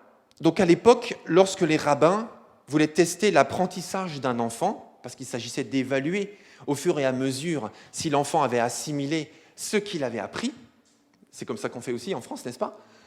Comment on fait en France pour évaluer si l'enfant a assimilé, l'enfant ou le jeune? Voilà, des examens et des contrôles. Et en général, pour les examens et les contrôles, ce qu'on fait, c'est assez simple, on pose des questions et on demande à l'enfant de répondre à ces questions. Parfois même, on a des questionnaires à choix multiples, où on donne des questions et plusieurs réponses possibles, et là, l'enfant ou l'adulte doit cocher quelle est la réponse qui est juste par rapport à la question posée. Sauf qu'à l'époque, on ne faisait pas comme ça.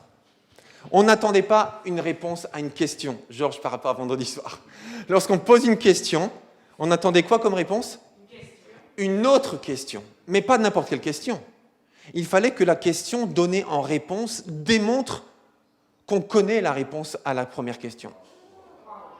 C'est très vrai ce que je vous dis. Alors écoutez bien. Par exemple, combien font 3 plus 3? La réponse est... Il n'y a pas de piège. La réponse c'est 6. Sauf qu'à l'époque, lorsqu'un enfant connaissait la réponse, il ne devait pas dire 6. Mais à la réponse combien font 3 plus 3, il devait répondre combien font 18 divisé par 3. Voilà. C'était pour montrer que non seulement il connaissait la réponse, mais il était capable de poser une autre question à quelqu'un d'autre pour arriver au même résultat. Donc ça veut dire que le questionnement faisait partie de la culture juive du temps de Jésus. Donc les rabbins faisaient en sorte de cultiver le questionnement, le débat parmi les enfants, afin qu'ils puissent très rapidement non seulement connaître les réponses, mais se questionner sans arrêt pour cultiver ce qu'ils étaient en train d'apprendre. Donc, c'était leur façon supérieure de démontrer qu'ils avaient assimilé la matière. Leur façon supérieure, pas une simple réponse. C'est trop simple, mais une autre question. Donc, il fallait construire cette question qui amène au même résultat. Et on voit ça très très tôt dans la vie de Jésus.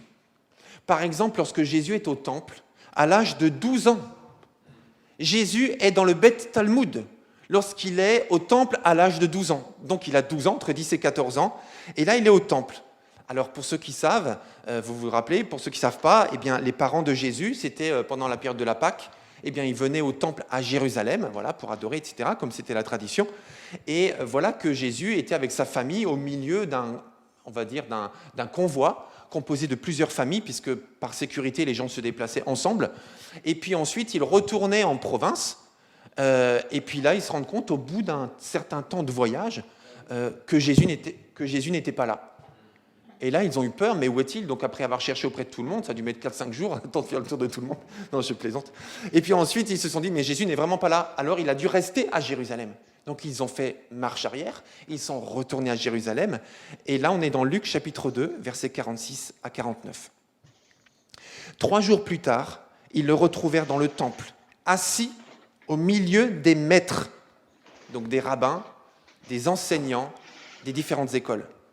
Il les écoutait et il leur posait des questions. Alors c'est vrai, quand on voit ça, et si on ne connaît pas le contexte, on peut se dire, tiens, mais c'est quand même étrange parce que Jésus était déjà tellement éduqué, tellement érudit, tellement fils de Dieu, que en fait, c'est lui qui posait des questions au maître. Alors oui, bien sûr, Jésus il avait toutes les réponses déjà en tant que Dieu, mais en même temps, il posait aussi des questions parce qu'on l'avait éduqué. Et c'est comme ça qu'on faisait à l'époque. On posait des questions, on répondait aux questions par des questions. C'était tout à fait normal, c'est comme ça qu'on apprenait. Donc, il était au milieu des maîtres, il les écoutait et il leur posait des questions. Et tous ceux qui l'entendaient s'émerveillaient de son intelligence et de ses réponses. Ses parents furent très étonnés de le voir là, et sa mère lui dit « Mon enfant, pourquoi nous as-tu fait cela ?» Bon, une réaction normale d'une maman, tout simplement, qui a dû paniquer. « Tu sais, ton père et moi, nous étions très inquiets et nous t'avons cherché partout. Tout est normal. » Et là, écoutez la réponse de Jésus. Jésus répond par 2 questions. Il lui dit, « Pourquoi m'avez-vous cherché ?» Dans notre culture, ce n'est pas ça qu'on attend d'un enfant de 12 ans, qu'on a perdu de vue depuis un certain temps et on est sous panique. On lui demande une réponse claire et nette, tu le regardes dans les yeux et tu dis, c'est quoi le problème? Pourquoi m'avez-vous cherché? Leur répondit Jésus, ne saviez-vous pas qu'il fallait que je m'occupe des affaires de mon Père? Et ça, ce n'est pas évidemment de l'insolence, on le sait bien, Jésus était parfait. Et en plus, ce n'est pas, de la défiance envers ses parents. C'est simplement qu'à travers cette réponse, il était en train de ramener ses parents au début de sa propre naissance, lorsque les anges leur ont révélé pourquoi il était venu, cet enfant. Et la Bible nous dit, lorsque les mages sont venus, eh bien qu'il racontait des merveilles de Dieu et qu'elle gardait tout ça dans son cœur. Elle gardait ça dans son cœur pour ce jour-là, entre autres, et pour les jours suivants, où les circonstances allaient la questionner sur le sens de ce qui se passait, et elle devait trouver les réponses dans ce que Dieu lui avait déjà révélé précédemment. Mais pour cela, il fallait des questions. Donc c'est comme ça que les enfants étaient éduqués. Il y avait des petits rabbins. Alors pour ceux qui connaissent Gad Elmaleh, il y a un fameux sketch où il parle de petits rabbins, il y a les grands rabbins, il y a les petits rabbins. Bon, si vous voyez, très bien, si vous ne voyez pas, oubliez. Donc il y avait les petits rabbins, ceux qui enseignaient dans les écoles, des professeurs, des instituteurs en quelque sorte, mais il y avait aussi les rabbins, qu'on appelait les rabbins avec autorité. Donc il y avait le rabbin courant et il y avait le grand rabbin, le rabbin avec autorité. Et les rabbins avec autorité étaient versés très profondément dans les Écritures. Ils n'interprétaient pas seulement la Torah, selon les croyances populaires de tout le monde, mais ils avaient le droit d'apporter une plus-value à la compréhension courante de la Torah.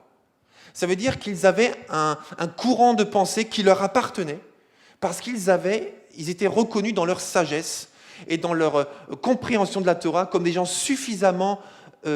comment on peut dire, supérieurs dans leur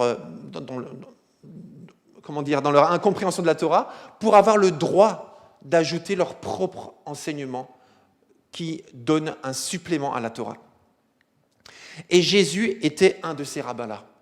Dans Matthieu chapitre 5, versets 21 et 22, lorsqu'il dit, dans le Sermon sur la montagne, « Vous avez appris qu'il a été dit à nos ancêtres ». Donc en fait, il cite la Torah. Tu ne commettras pas de meurtre. Si quelqu'un a commis un meurtre, il en répondra devant le tribunal. Donc vous avez entendu dire, vous connaissez la Torah, rappelez-vous, il connaissait par cœur en fin de compte. Donc vous savez ça par cœur.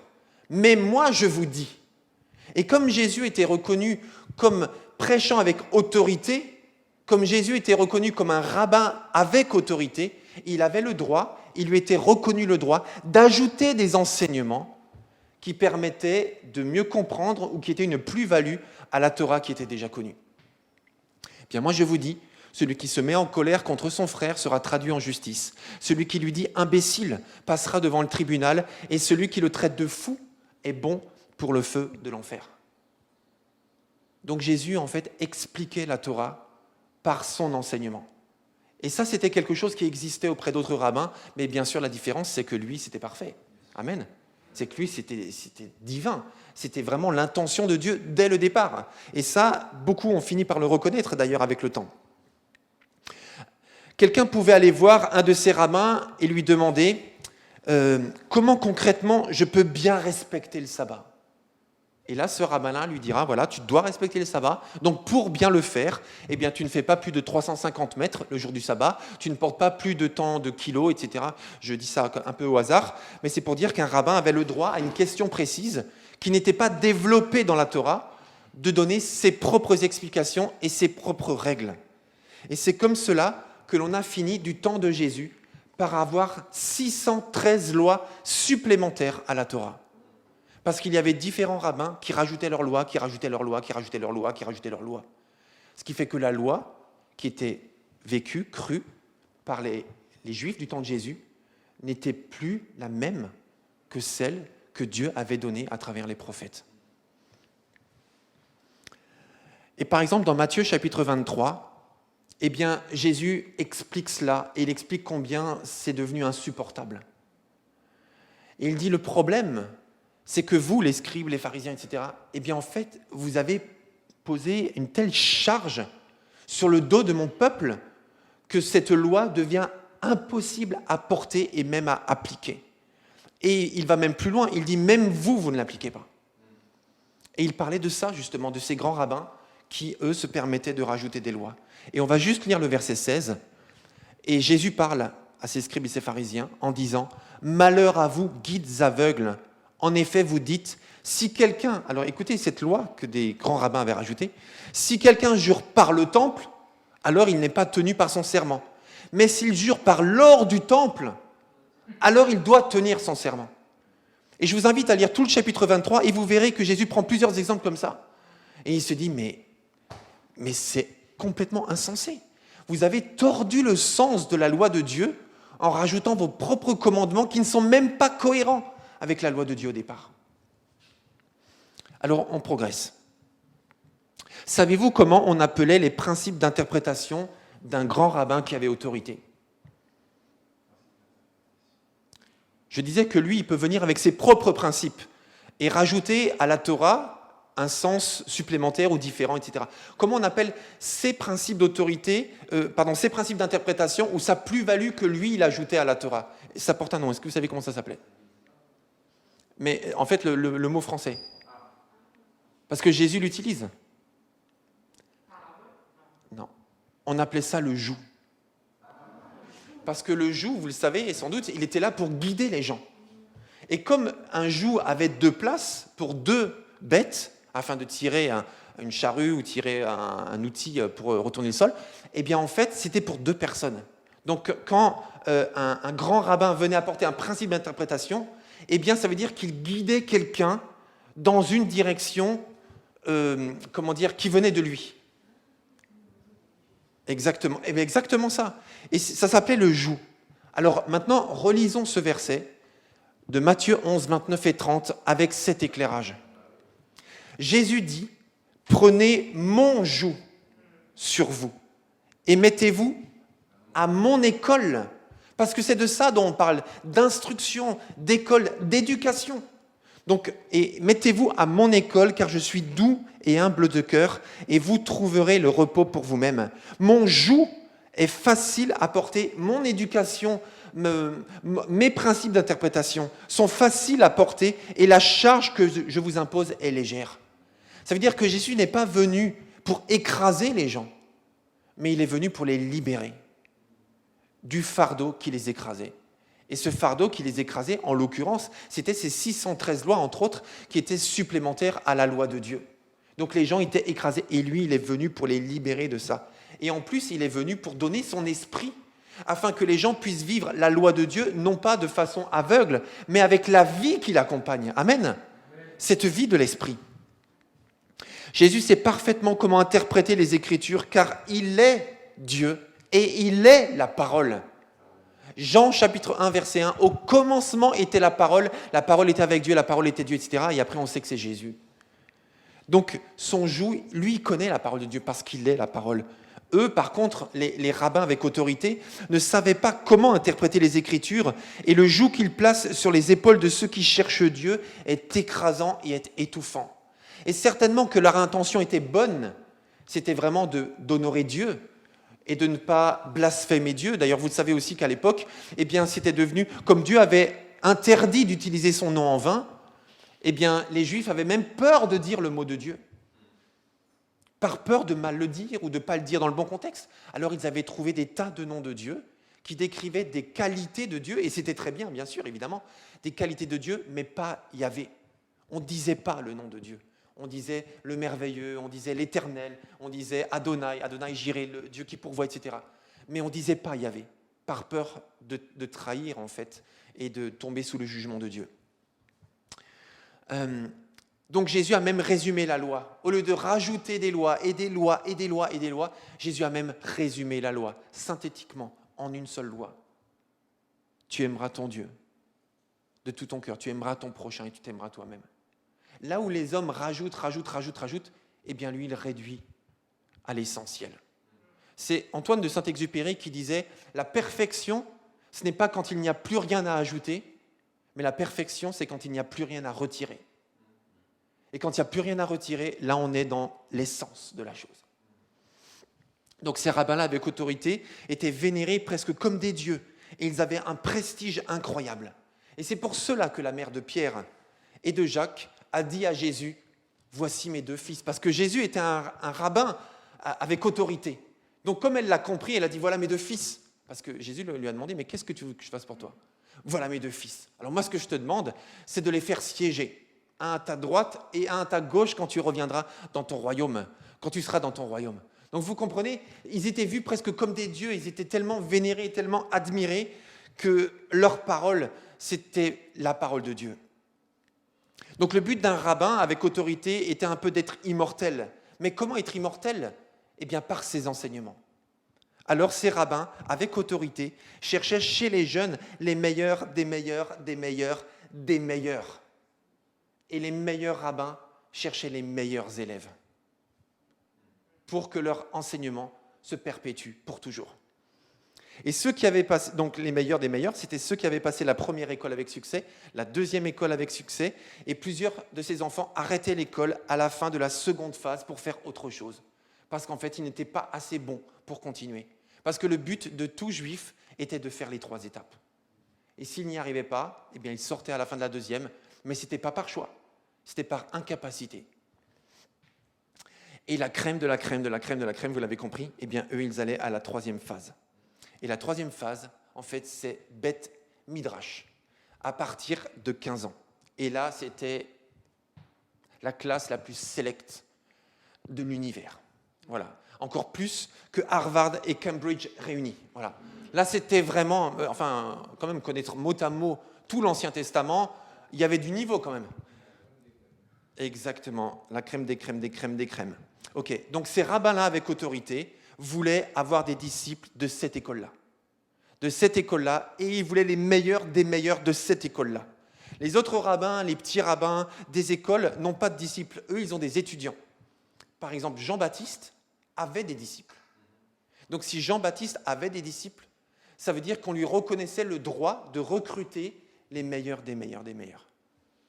Parce que c'était un homme qui avait une onction de Dieu, qui avait une reconnaissance des autres rabbins pour pouvoir avoir lui-même des disciples. Jésus aussi avait des disciples, et là on arrive à l'appel du début. Jésus aussi avait des disciples, et le but d'un rabbin prestigieux est de perpétuer, je le disais, ses principes d'interprétation, donc son joug de la parole de Dieu. Et c'est pour cela qu'il va toujours chercher les meilleurs étudiants possibles. Et là, je ne vais pas vous raconter, parce que ce serait trop long, ce qu'on faisait à Beth Midrash. Mais laissez-moi vous dire que là, c'était du commando de la parole de Dieu, mais tous les jours. Tous les jours. C'était un niveau incroyable d'exigence pour que ceux qui sortent de là soient vraiment des élites de toute la société juive. Alors j'ai une question. Lorsqu'un rabbin avait trouvé quelqu'un qui, selon lui, avait le potentiel, est-ce que vous savez ce qu'il faisait? Donc il sortait de cette école, de Beth Midrash, et qui, un grand rabbin avec autorité, avait trouvé, selon lui, des étudiants qui avaient le profil pour devenir ses propres disciples. Est-ce que vous savez ce qu'il faisait? C'était connu, à l'époque, bien sûr.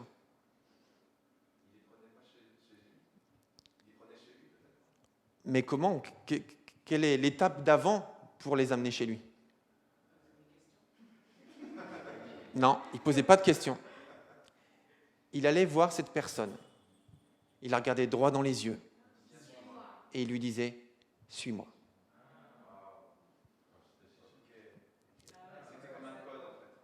Et tout le monde savait que lorsqu'un grand rabbin avec autorité venait voir quelqu'un n'importe où, n'importe quand, à n'importe quel moment, quoi qu'il fasse, c'était le privilège d'une vie. Et ça n'arrive qu'une fois. Et donc lorsque ce grand rabbin avec autorité venait voir quelqu'un, lui disait « Suis-moi », il avait compris que c'était la chose à faire. Et il le suivait.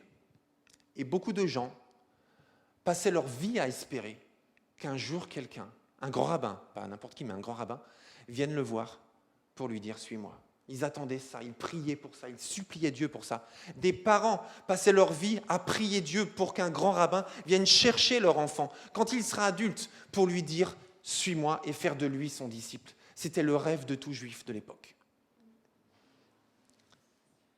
La question à se rappeler, C'était à qui le rabbin prestigieux disait-il cela? Toi, suis-moi. À qui disait-il cela?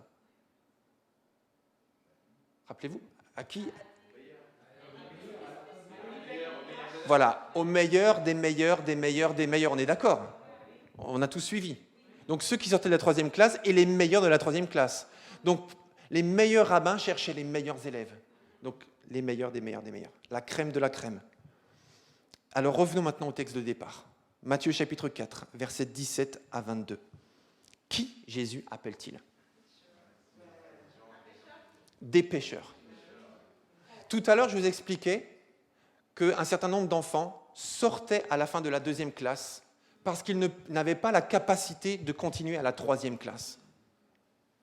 Jésus n'a pas cherché des étudiants qui sont sortis de la 3e classe.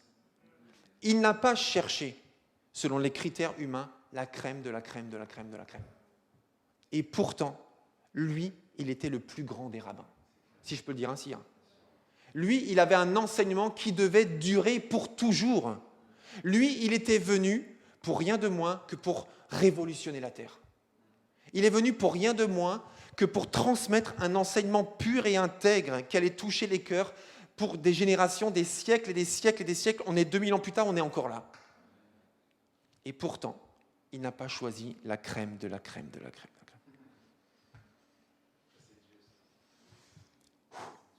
Moi, je suis soufflé. Et alors, bon, ok, je vais continuer, je vais rester cadré. Ces gens, donc Pierre, Jacques, Jean, André, qui étaient en train de pécher, n'ont pas choisi de pécher. S'ils sont devenus pécheurs, c'est parce qu'ils n'avaient pas la capacité de continuer les études. Ce n'était pas, en fait, une ambition pour des parents que leur enfant devienne un pêcheur. De travailler de la pêche ou de l'agriculture n'était pas une ambition qu'on avait pour ses enfants. C'était la chose normale, la plus banale de la terre qu'on pouvait faire à l'époque. Donc ce n'était pas méprisable, mais ce n'était juste pas une ambition, parce que rappelez-vous, on ne rêve pas le nul, on rêve grand. Donc parce qu'on rêve grand, on ne rêve pas les banalités. Eh ben, c'est pareil pour les parents de l'époque. Ils rêvaient grand et ils ne rêvaient pas que leurs enfants fassent les choses les plus banales de la terre. Donc, s'ils sont devenus pécheurs, c'était par incapacité de continuer selon les critères humains. Si c'est... voilà, je l'ai dit. Ok, donc un rabbin qui choisissait un mauvais disciple, c'est son enseignement qui allait mourir, tout simplement. Et au bout d'un certain temps, on ne parlerait plus de lui, ni de ses enseignements. Mais Jésus vient et renverse les conventions établies. Et c'est là où on voit que le royaume, enfin que la foi chrétienne, je vais le dire comme ça, c'est un royaume divin. Parce que si ça tenait qu'à des hommes, ça fait longtemps que ça serait arrêté. Toutes les barrières, Carole, ce que tu as vécu toi pour faire tes courses, mais eux, ils vivent ça tous les jours, mais puissance 10.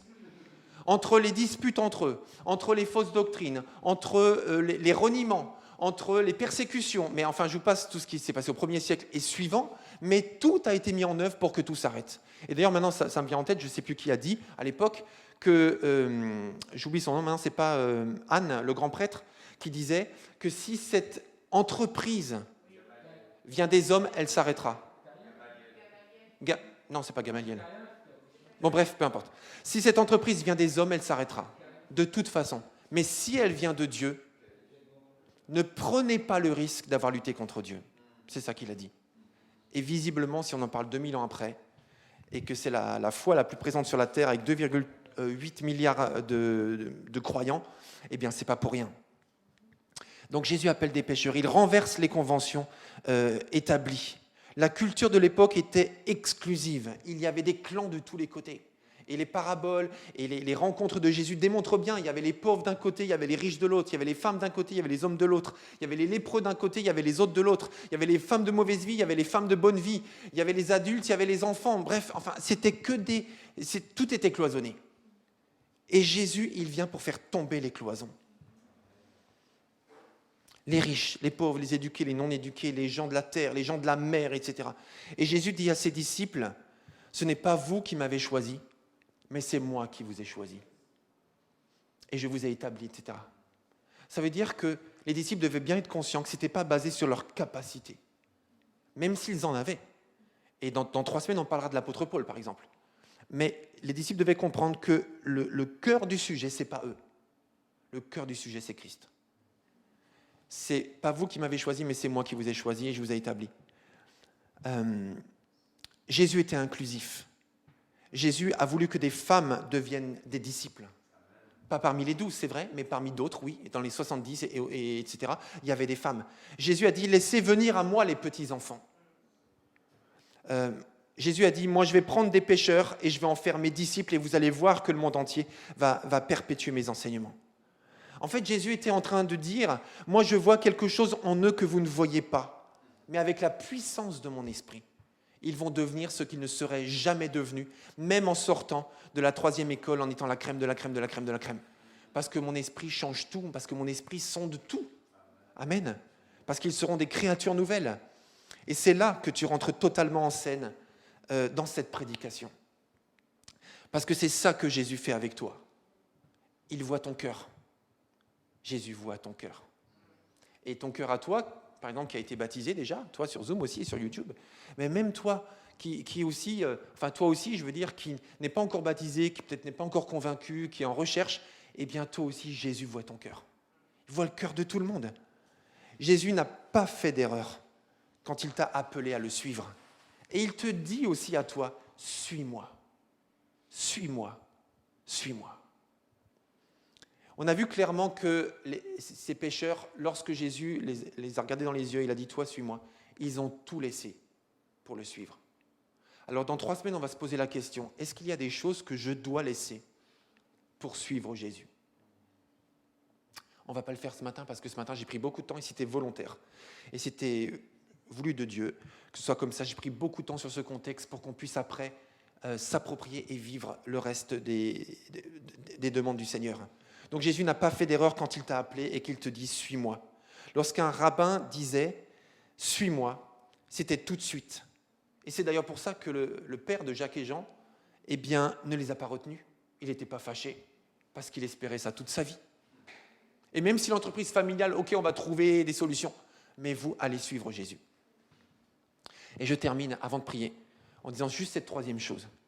Jésus te fait un honneur en te disant « suis-moi ».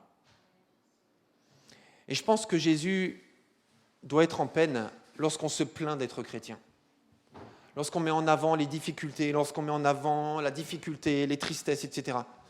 Trop de gens voient cela comme un fardeau. D'accord, Jésus, j'arrive. Oui, d'accord, c'est bon, je me fais baptiser. Oui, d'accord, je vais à l'église. Mais c'est un honneur, mes amis, un honneur de suivre Jésus. Du temps de Jésus, tout le monde en rêvait que ce genre de personnes viennent le voir pour lui dire « suis-moi ».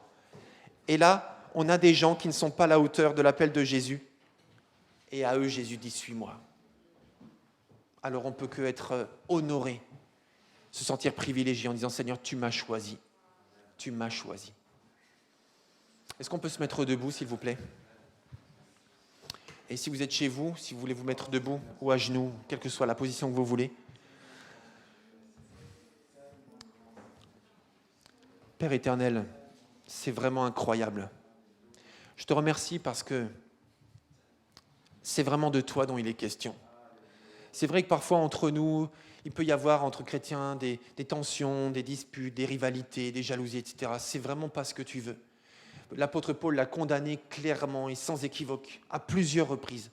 Il était étonné, il était attristé de voir cela parmi les chrétiens.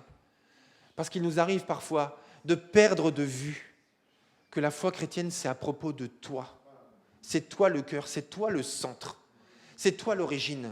Seigneur, qui sommes-nous ? Mais qui sommes-nous ? Qui que nous soyons, qui sommes-nous pour avoir été jugés dignes d'être choisis par le Dieu Tout-Puissant, créateur de l'univers, afin de devenir son disciple. Seigneur, ce matin, tu mets en avant l'amour que tu as pour nous, tu mets en avant le choix sans erreur que tu as fait en nous prenant et en nous appelant à te suivre. Et c'est ce que tu fais pour tout être humain d'ailleurs. Tu l'appelles à te suivre, pardon. Et en même temps, tu mets aussi en avant ta perfection, tu mets en avant également nos incapacités de fait d'être de bons disciples de Jésus par notre propre force et le besoin que nous avons de toi, de ta parole et de ton esprit. C'est pour ça que tu as dit aux 12, sans moi, vous ne pouvez rien faire. Et c'est ça que nous voulons encore intégrer ce matin. Sans toi, nous ne pouvons rien faire. Alors Seigneur, nous te recevons, nous t'accueillons, nous t'aimons plus que tout. Que gloire te soit rendue à toi et à toi seul, au nom de Jésus. Amen. C'est vrai qu'on apprend tous les jours avec la parole de Dieu.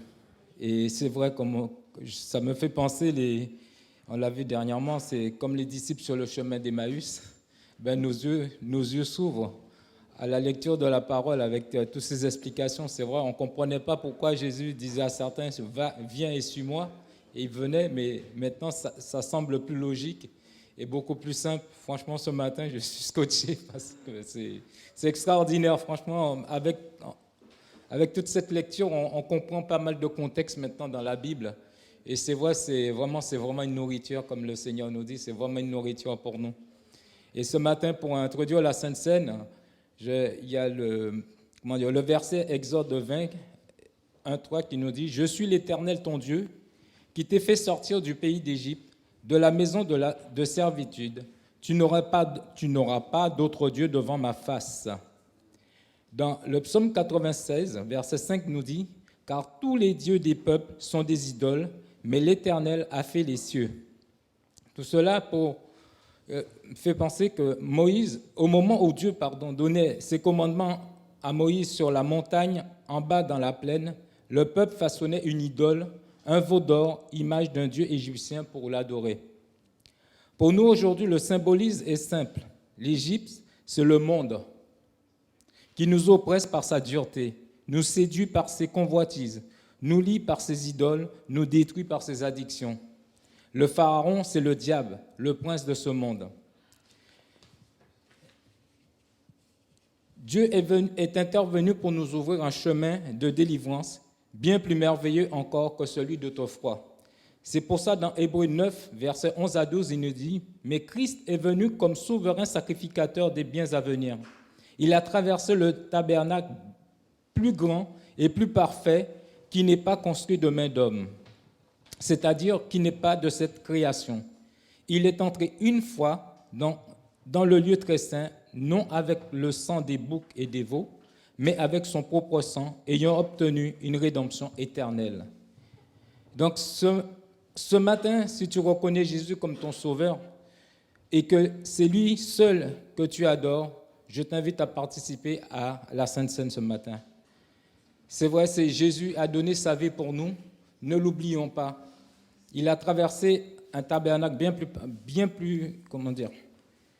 il a traversé un tabernacle plus grand et plus parfait. Il a donné son sang, son propre sang pour chacun de nous. N'oublions pas. Donc, pour introduire la Sainte Seine, je vais vous lire le Marc 14, à partir du verset 22. Pendant qu'ils mangeaient, Jésus prit du pain.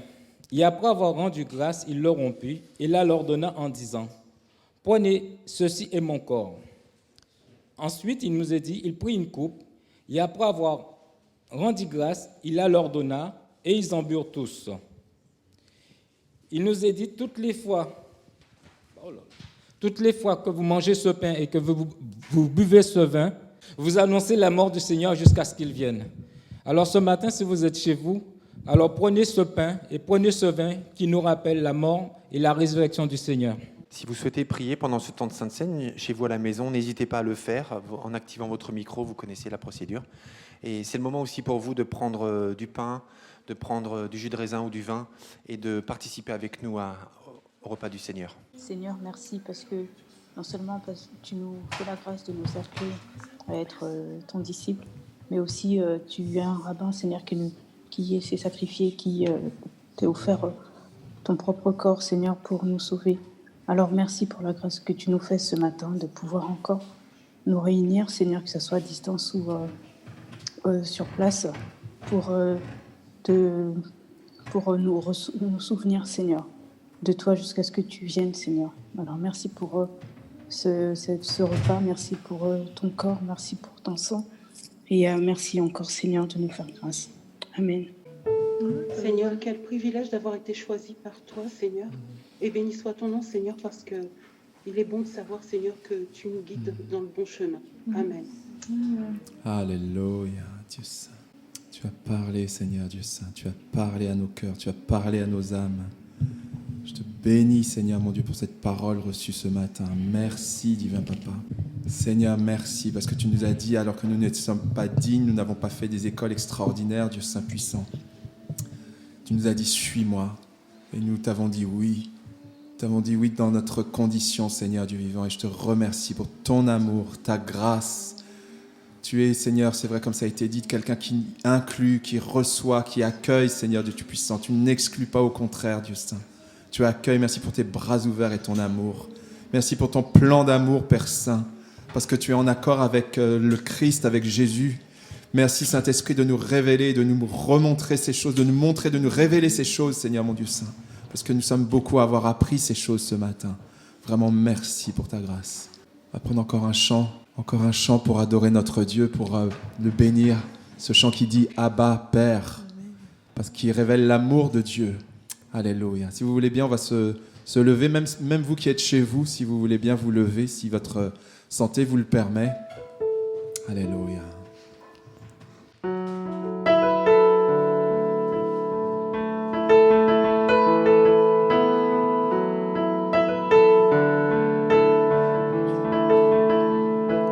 Bien avant le chant qui créa l'univers, bien avant l'esprit qui planait sur la terre, bien avant que tu me formes de la poussière, tu rêvais du jour où tu pourrais m'aimer. Bien avant les premiers battements de mon cœur, bien avant que je m'éveille à ta douceur, bien avant mes doutes, mes joies et mes douleurs, tu rêvais du jour où je pourrais t'aimer. Tu rêvais du jour où je pourrais t'aimer. Abba, Abba, Père, je suis à toi. Abba, Père, je suis à toi. Abba, Père, je suis à toi. Abba, Père, je suis à toi.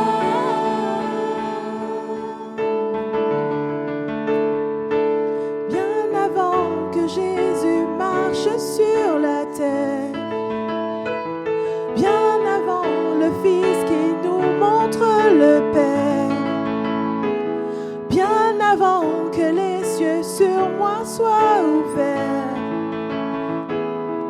tu rêvais du jour où tu pourrais m'aimer. Bien avant que mon péché brise ton cœur, bien avant que coule le sang et la sueur, bien avant les clous, le froid et la douleur, tu rêvais du jour où je pourrais t'aimer. Tu rêvais du jour où je pourrais t'aimer. Abba, Père, Abba, Père, je suis à toi. Abba, Père, je suis à toi. Abba, Père, je suis à toi. Abba, Père, je suis à toi. Abba, Père, je suis émerveillé, saisi par l'immensité de ton amour pour moi. Abba, Père, si grande est ta tendresse, ton cœur est grand ouvert et je viens plonger dans tes bras. Abba, Père, je suis émerveillé, saisi par l'immensité de ton amour pour moi. Abba, Père, Si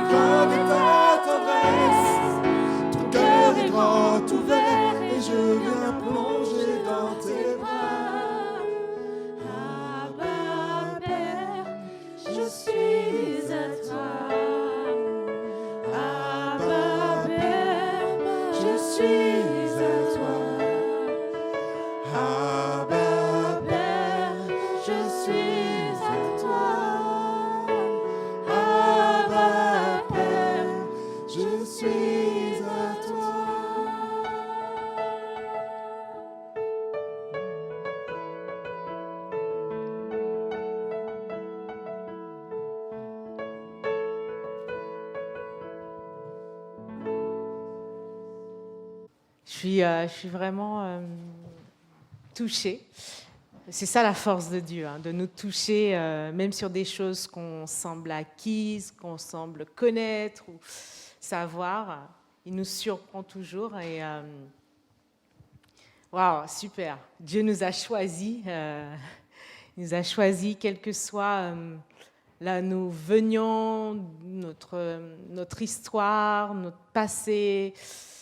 Il nous a choisis. C'est wow, c'est juste wow. Il nous a dit suis-moi. Et c'est vrai que cette phrase n'a pas le même sens, quoi. C'est-à-dire qu'il t'a choisi alors que quand on connaît l'origine de cette phrase si attendue de certains, et là il nous a dit à nous suis-moi, et c'est juste wow, quoi. J'ai pas d'autres mots. C'est génial. Et en plus, le chant qui suit, où voilà, on se reconsacre à Dieu et on dit me voici, voilà, Abba Père. Et quand on sait que Abba Père, voilà, Dieu nous prend dans ses bras, un Dieu si grand, si fort, qui nous serre dans ses bras, et puis rien ne peut nous arriver à côté quand on est dans le creux de ses bras. C'est juste magnifique. Donc, sans transition, c'est aussi une façon d'honorer Dieu, en lui donnant nos dîmes, en lui offrant ce qu'il nous a donné au préalable. Donc, les dîmes et offrandes sont toujours possibles par le biais d'Eloasso et le virement. Donc, continuons à honorer Dieu en lui offrant ce qu'il nous donne au préalable. Cette semaine, nous allons vivre les groupes de maison. Ça va être magnifique. Les discussions qu'on aura sur le sujet d'aujourd'hui, ça va être super top. Donc, voilà, n'hésitez pas à vous connecter aux différents groupes de maison qui existent actuellement, du mardi au vendredi. Donc, les notes seront accessibles, elles seront directement données par vos responsables de groupe de maison. Mais voilà, n'hésitez pas, c'est l'occasion de creuser, c'est l'occasion, voilà, de discuter sur ce sujet profond qu'on a débuté aujourd'hui. Donc, voilà, connectez-vous. Oui, mais voilà, peut-être qu'on va choisir ce sujet. Je ne suis pas du tout sélective.